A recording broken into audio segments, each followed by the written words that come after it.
Install වෙච්ච Blender 5.1 එක අපි ඩබල් ක්ලික් කරලා මේ විදිහට ඕපන් කරගමු. හරි. එතකොට ඔන්න මෙතන අපිට මුලින්ම එනවා මේ විදිහට ස්ක්‍රීන් එකක්.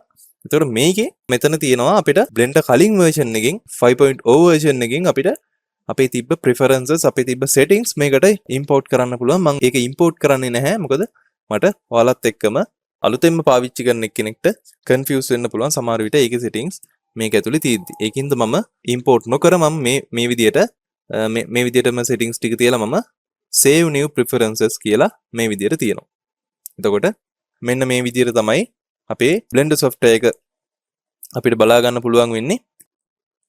ඊළඟට අපි කතා කරමු Blender software එකේ software interface එක ගැන.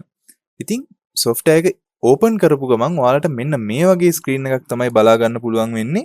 මේ මැද ආර්ට්වර්ක් එකක් එක්ක තියෙන ස්ක්‍රීන් එකට අපි කියනවා ස්ප්ලෑෂ් ස්ක්‍රීන් එක කියලා. ඉතින් මේ ස්ප්ලෑෂ් ස්ක්‍රීන් එකේ තියෙන ආර්ට්වර්ක් එකක් ඔයාලට පේනවා. ඉතින් මේ ආර්ට්වර්ක් එක Blender version එකකින් version එකට වෙනස් වෙනවා. එතකොට 5.1 version එකේ තියෙන්නේ මෙන්න මේ artwork එක. එතකොට artwork එකට යටින් තියෙනවා ඒක කරපු කෙනාගේ නම. මේක නම් Blender Studio එකකින්මයි තමයි කරලා තියෙන්නේ. ඒකින්ද studio.blender.org කියලා ඔයාලට පේනවා තියෙනවා. ඊළඟට Blender logo එක තියෙනවා. ඊට පස්සේ අපිට මෙතනින් අපිට open කරන්න ඕනේ file type එකක් අපිට එයාලා නිකන් template එකක් වගේ දීලා තියෙනවා අපිට. අපි වැඩ කරන file එකත් එක්ක අපි සාමාන්‍යයෙන් ජෙනරල් එකක තමයි ගොඩක් විට වැඩ කරන්නේ. ඊට අමතරව අපිට මේවත් පාවිච්චි කරන්න පුළුවන්. ඊට අමතරව මෙයාලගේ මෙතන විස්තර වගේක් තියෙනවා. ඩොනේට් කරන්න නම් මනම් ඊළඟට foreign files open කරන්න ඔය වගේ options වගේක් තියෙනවා. ඉතින් මෙන්න මේ splash screen එක අපි මෙහෙම එළිය එකපාරක් මේ විදිහට ක්ලික් කරාට පස්සේ මේ විදිහට නැති වෙලා යනවා.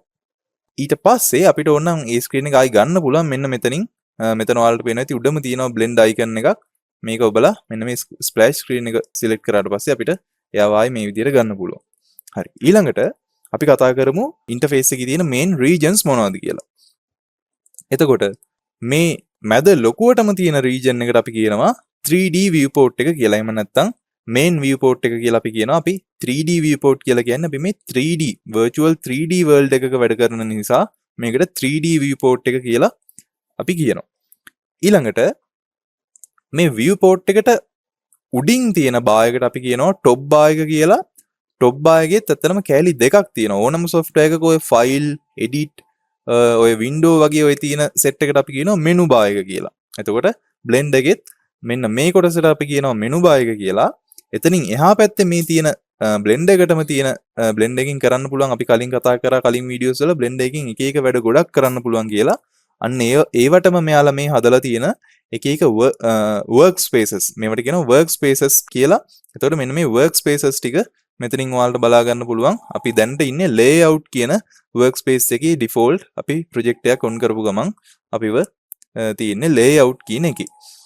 ඊළඟට මේ viewport එකට යටින්ම තියෙන ඔයාලට පේනවා ඇති කෙලවරේම Blender version එකක් තියෙනවා 5.1.1 කියලා.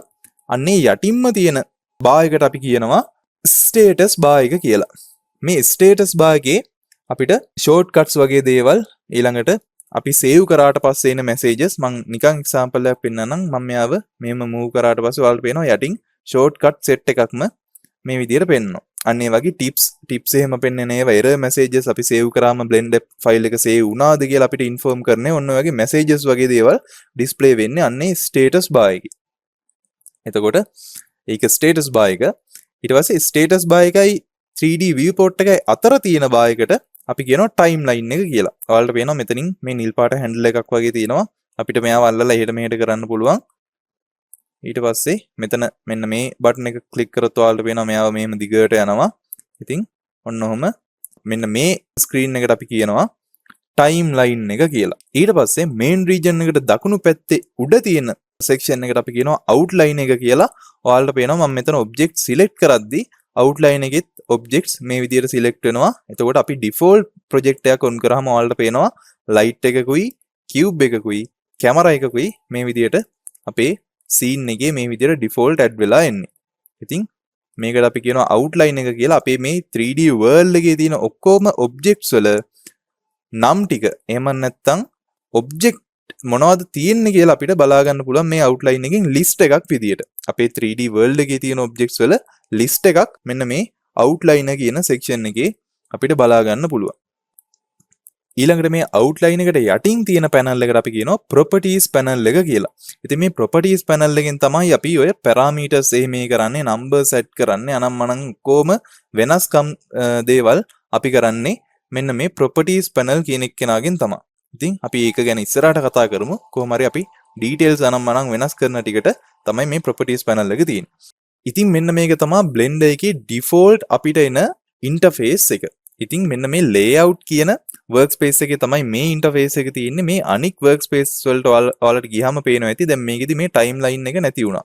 sculpting එකට ගියාම එක විදියක්, UV editing එකට ගියාම එක විදියක්, texture painting එකට ගියාම එක විදියක්, shading එකේ තව විදියක්. ඔන්නෝම අපි වැඩ කරන workspace එක අනුවත් මෙන්න මේ interface එක කියන එක වෙනස් වෙනවා. ඒ වෙනස් වෙන දේවල් අපි ඒ topics ගැන කතා කරද්දී අපි ඉස්සරහට කතා කරමු. අපිට දැනට මේ ටික ඇති ඉස්සරහට යන්න. ඉතින් මේ නම් ටික ඔයාලා මතක තියාගන්න. ඉස්සරහා වීඩියෝස් වලදී මම මේ නම් වලින් තමයි මෙන්න මේ ඉන්ටර්ෆේස් එකට කෙලින්ම කතා කරන්නේ. 3D viewport කිව්වම, menu bar කිව්වම, workspaces කිව්වම ඔයාලට එතකොට අයිඩියා එකක් තියෙනවා මොකක් ගැනද මම මේ කතා කරන්නේ කියලා. ඉතින් අපි ඊළඟට බලමු මේ 3D world එක ඇතුලේ අපි navigate වෙන්නේ කොහොමද කියලා.